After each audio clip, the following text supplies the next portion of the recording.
pasaremos ahora a escuchar la exposición sobre la experiencia de Brasil a cargo del señor Adriano Pereira de Paula.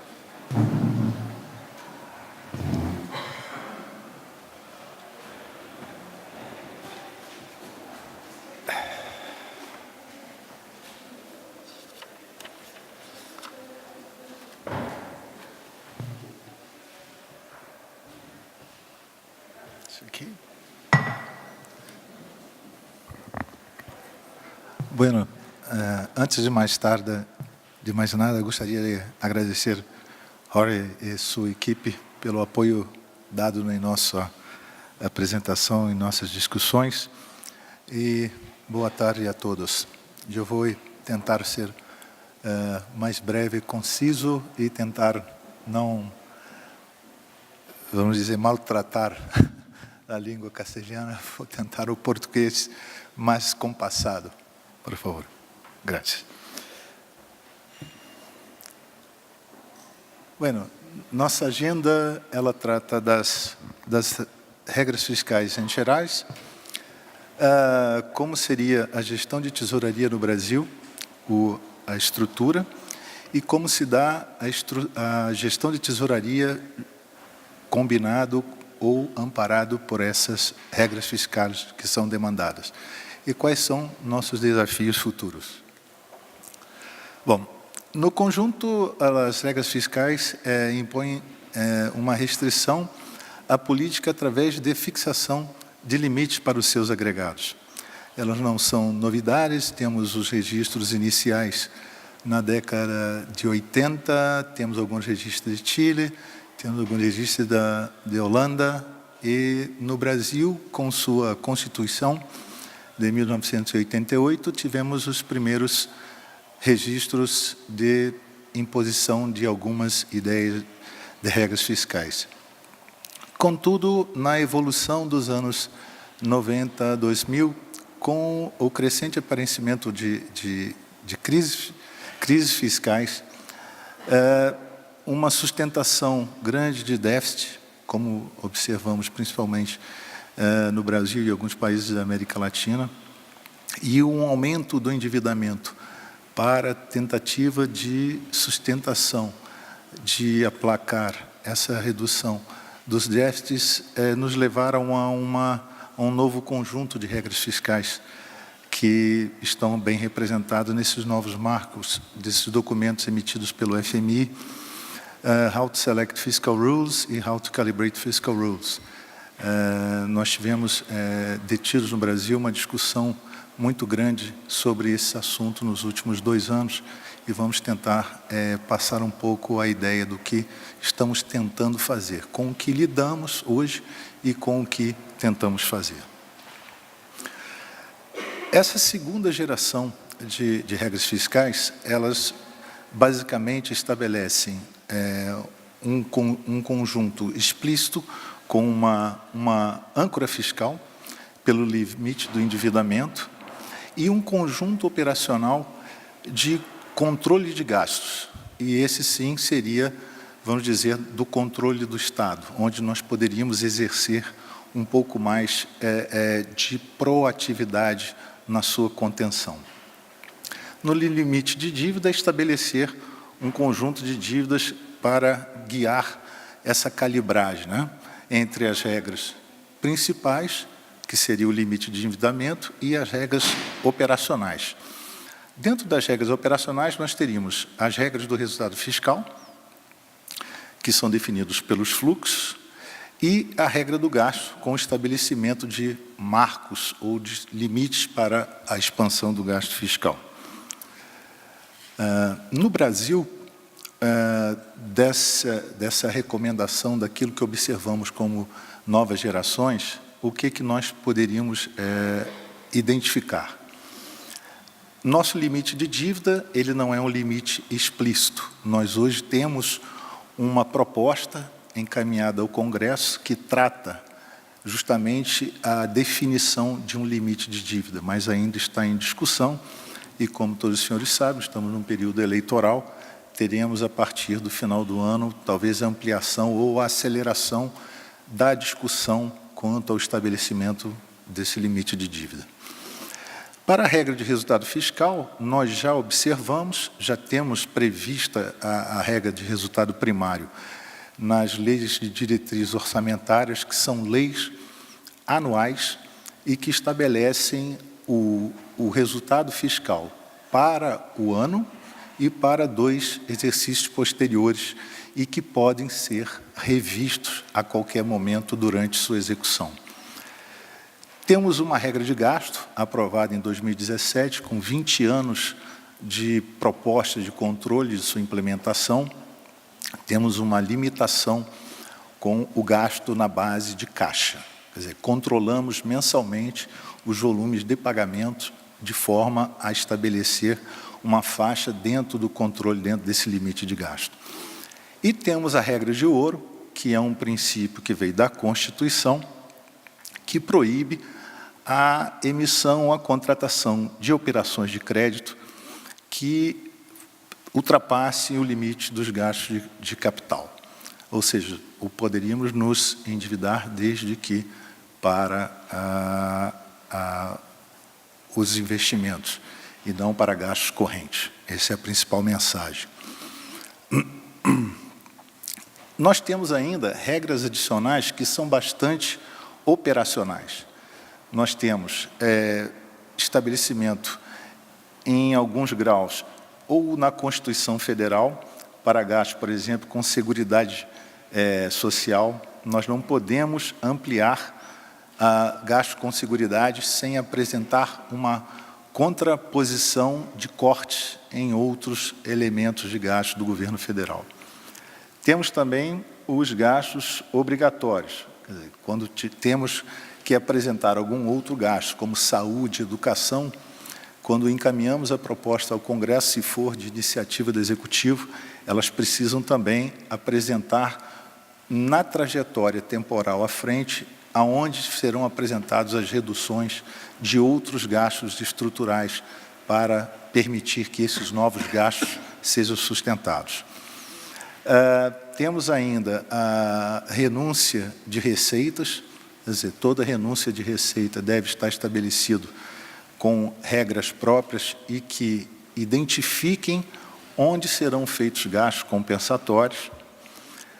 Temos limites ainda para reduzir as operações de crédito, ou seja, há estabelecido por uma resolução do Senado Federal que os entes subnacionais têm um limite de endividamento e que é determinado esse limite pelo Senado, por uma resolução do Senado Federal.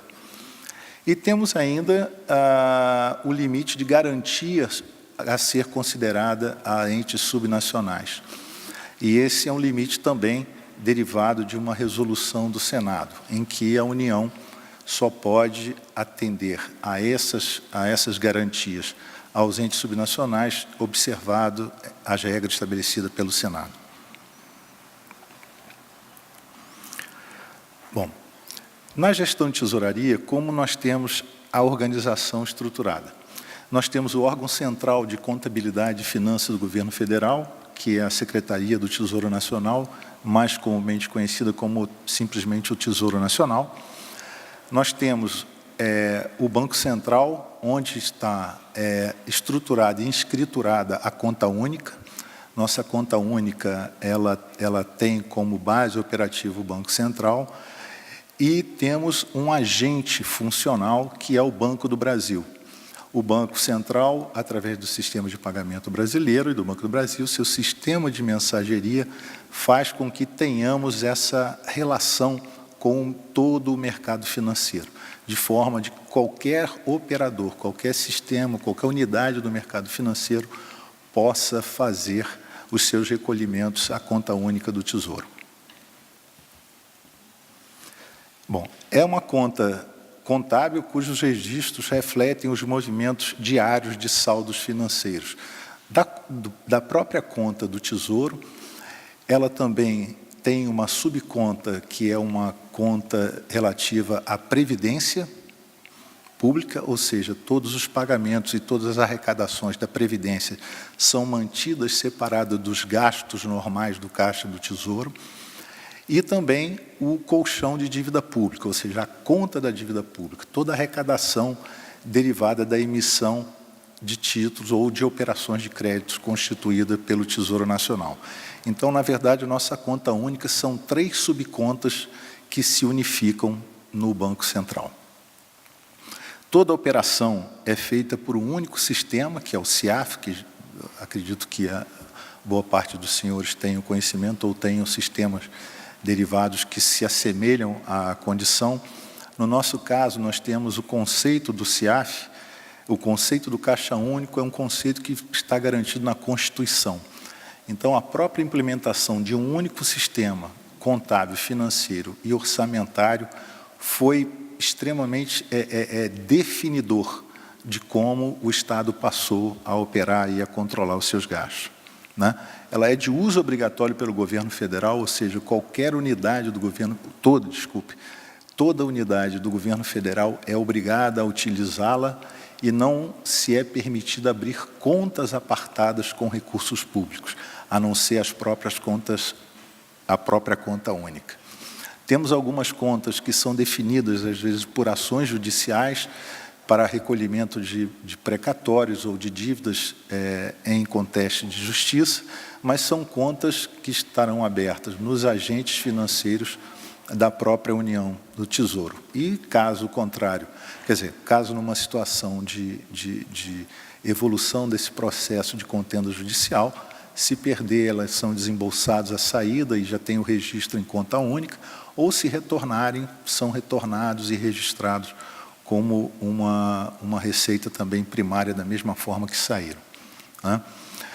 Os saldos são remunerados, os saldos de conta única dessas 3 subcontas, eles são unificados e são remunerados pelo Banco Central. O superávit do Banco Central, ele é captado para as contas públicas sempre no exercício seguinte de sua operação e semestralmente podem ser apropriados como receita também. A nossa rede de bancos e a nossa rede bancária nacional, toda ela pode servir como, pode atuar como agente de arrecadação de impostos. São remunerados, cada documento de arrecadação possui um custo específico para que todo e qualquer agente que queira se relacionar com o Tesouro na arrecadação tenha o mesmo preço, um preço padronizado para operar. Bom, na gestão de tesouraria, na questão da programação financeira, nós temos a seguinte estrutura. Primeiro, começamos com a Lei de Diretrizes Orçamentárias, em que estabelece a meta fiscal do governo.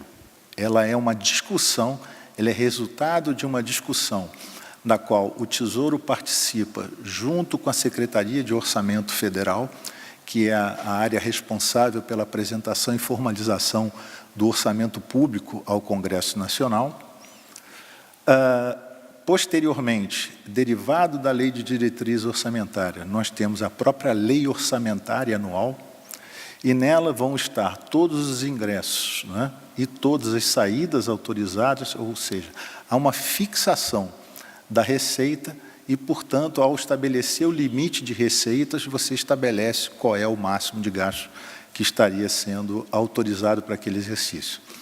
E temos um decreto de programação financeira, assim que a lei é aprovada no Congresso Nacional, a Secretaria do Tesouro Nacional edita um decreto estabelecendo todo o fluxo autorizado de pagamento pelos ministérios durante todo o exercício financeiro.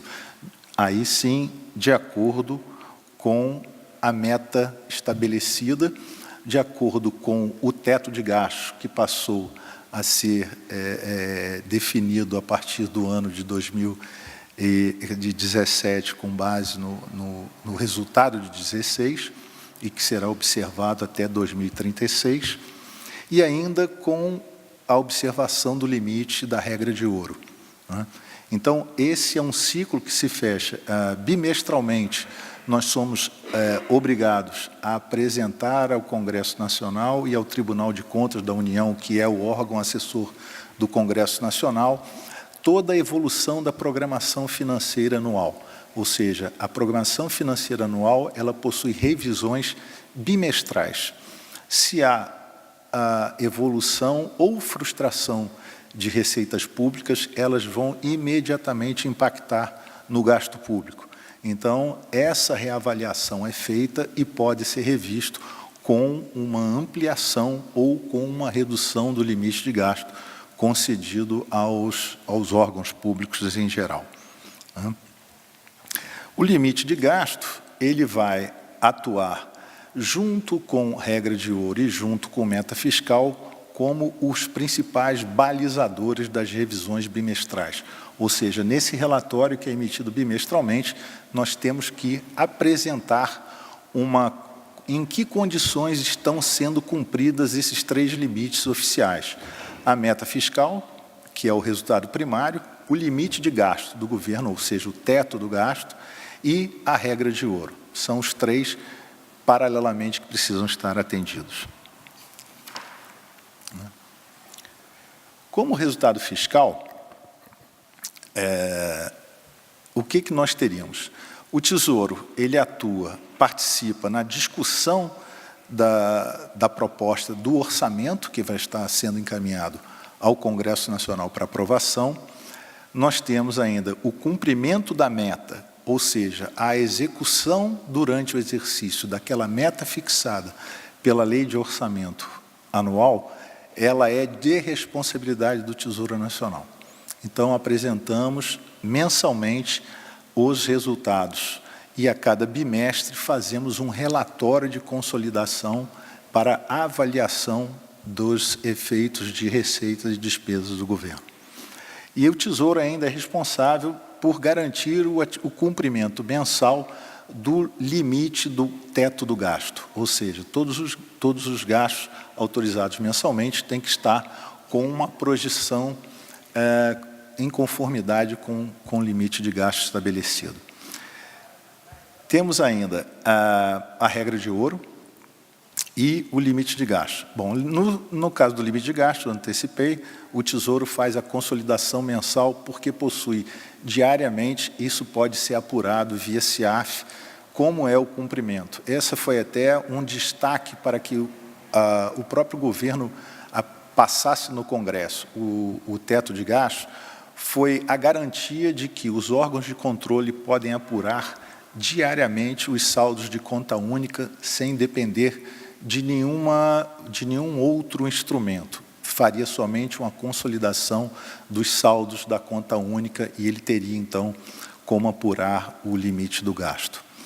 A regra de ouro, o Tesouro, como é o órgão responsável pelo endividamento público, e ele está centralizado, nós somos obrigados e somos os responsáveis por garantir o cumprimento também da regra de ouro, ou seja, o limite do endividamento fica estabelecido ao Tesouro e toda função de arrecadação ou de necessidade de cobertura de déficit, o Tesouro terá que adequar a esse limite estabelecido da regra de ouro.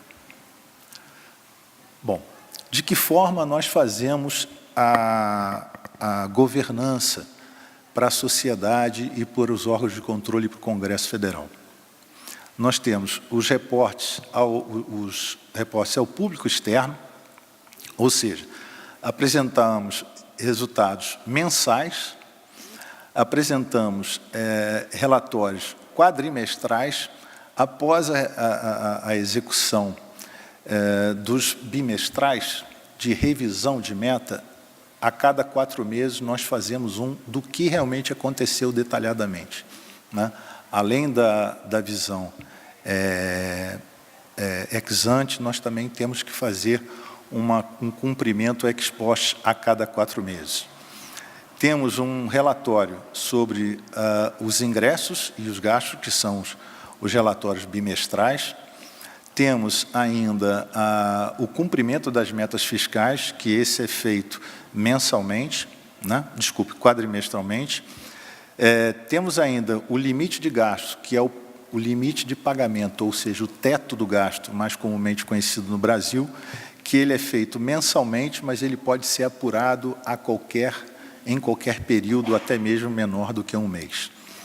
E temos um plano de financiamento da dívida pública, onde estão expostos todos os limites e a proposta de ampliação do endividamento público pela emissão de títulos públicos. Há um planejamento que é apresentado à sociedade, ele é distribuído aos órgãos de controle, e depois, posteriormente, ele pode vir a ser, conforme o comportamento da execução ou do déficit público, ele pode vir a ser reestruturado, ou reapresentado, ou reavaliado. Na parte interna de governança, e isso a gente pode, talvez, até fazer um pequeno destaque, a referência do Comitê de Programação Financeira no Tesouro. Esse foi um órgão, uma estrutura que foi criada nos últimos 2, 3 anos até, agora estamos fazendo 3 anos, e a experiência foi muito interessante, em que há um processo de votação interna, inclusive com a participação dos subsecretários de diferentes áreas do Tesouro, juntamente comigo, nós apuramos todos os resultados de caixa e fazemos uma proposta de voto ao secretário do Tesouro sobre a condução do gasto público. Esse foi um instrumento que, há um tempo atrás, infelizmente, se ele tivesse sido implementado quando a proposta técnica do Tesouro o fez, teria evitado muitos dissabores ao qual nós hoje precisamos enfrentar. Mas é um comitê que surgiu com muita força, tem o reconhecimento hoje, inclusive do Tribunal de Contas da União, e o considera o principal instrumento de inovação do controle de gasto interno dentro do governo federal. Temos ainda os relatórios de acompanhamento diário da meta fiscal. Nós geramos um relatório ao secretário do Tesouro e ao ministro da Fazenda de como vem o comportamento diário de caixa e a sua perspectiva em relação à meta. Temos ainda os limites de pagamento dos órgãos da administração pública, ou seja, nós acompanhamos os limites que são concedidos e os pagamentos efetivamente realizados. E até foi motivo de algumas discussões nos últimos meses, porque o Tesouro não fazia divulgação, ele era somente um acompanhamento interno para efeito de identificação de potenciais ineficiências. Mas, num processo até de ampliação da transparência pública, o atual secretário do Tesouro resolveu fazer a publicação desse relatório. E houve até uma certa comoção naquilo que chamamos dos órgãos públicos, porque muitos ministros nem faziam ideia do quanto tinham de recursos autorizados e não pagos nas suas pastas. Principalmente educação e saúde, que são 2 elementos que são fortemente amparados pela Constituição brasileira, mas para os quais nem mesmo os seus ministros, infelizmente, sabiam das suas condições ou potenciais evoluções nos seus programas de trabalho que poderiam ser realizados. E ainda há um comportamento mensal da regra de ouro. Como nós temos o relatório da dívida pública, de acompanhamento de emissão dos títulos públicos, ou seja, a programação, nós fazemos um relatório de acompanhamento se esse nível de emissão que está autorizado pelo relatório da dívida pública, ele atende aos preceitos constitucionais de regra de ouro. Então, temos que fazer esse cumprimento mensal. Todos esses relatórios, os 3 últimos relatórios que estão apresentados, eles são discutidos nesse Comitê de Programação Financeira. Então, isso deu a esse comitê interno dentro do Tesouro uma capacidade de reação, de conhecimento de informações do governo que foi bastante, vamos dizer assim, apoiada, principalmente pelos órgãos de controle. Os nossos desafios, temos bastante. Nós temos, assim, até ao ver a apresentação anterior, nós tivemos, assim, é bastante importante que a gente veja as boas práticas e passamos a aprender. temos um grande respeito do trabalho que vem sendo feito na Colômbia, é um trabalho de evolução bastante. Nós esperamos poder ter a oportunidade de discutir e ter alguma troca de informações e trocas de experiência, pois entendemos que há uma evolução, um espaço grande de evolução. No conjunto, na modernização do conjunto de regras fiscais, nós estamos numa discussão hoje com o Congresso de qual o limite ideal de dívida pública. Então, assim, estamos para definir uma âncora fiscal estabelecendo um limite específico de dívida pública, né? E toda a forma de, vamos dizer assim, organizar as regras fiscais com esse funcionamento de uma âncora fiscal. Na gestão de tesouraria, nós temos ainda a parte de modernização de processos e sistemas, o desenvolvimento de um sistema de gestão financeira. Nós estamos promovendo uma grande revisão de processos dentro do próprio CIAF, na questão muito mais da gestão financeira, passar a adotar não só o órgão central, mas também os órgãos seccionais de informações quanto à gestão financeira de tesouraria. Temos ainda uma aproximação maior, que hoje, apesar de estarmos dentro da mesma instituição, a gestão de dívida é feita por uma subsecretaria, a gestão do caixa é feita por outra secretaria, e a discussão conjunta se dá no Comitê de Programação Financeira. Contudo, entendemos que há ainda uma evolução a ser feita com uma aproximação dessas duas gestões que podem ainda, vamos dizer, render mais eficiência à administração pública. E o principal ponto, depois, que nós ainda temos pela frente como desafio, é a redução da rigidez orçamentária. No Brasil, nós temos um nível extremamente avançado de comprometimento de receitas públicas vinculadas, principalmente saúde, educação e previdência. Hoje temos cerca, eu não sei, não me lembro agora se cheguei a estabelecer, mas esse é o grau de flexibilidade que nós temos no nosso orçamento público, na nossa receita pública. Quer dizer, podemos ser considerados um dos menos flexíveis, se considerarmos nossos parceiros mais próximos e mesmo outros países de outros continentes. Então, nós vemos no Tesouro como o principal problema na questão de combate ao déficit público. A definição da âncora fiscal com o limite de dívida e um trabalho muito forte na redução da rigidez orçamentária.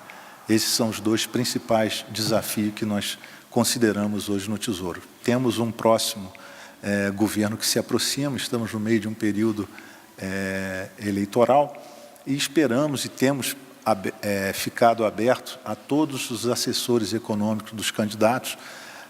Há um programa consistente que foi estabelecido pelo ministro da Fazenda de apoio à transparência e à divulgação das informações.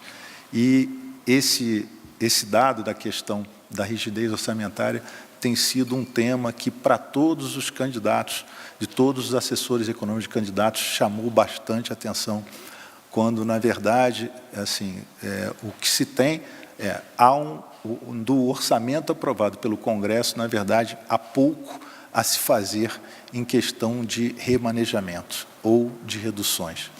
Então, esse é uma grande meta que eu acredito que vai estar nos próximos, talvez no próximo exercício, nos próximos anos, no nosso portfólio.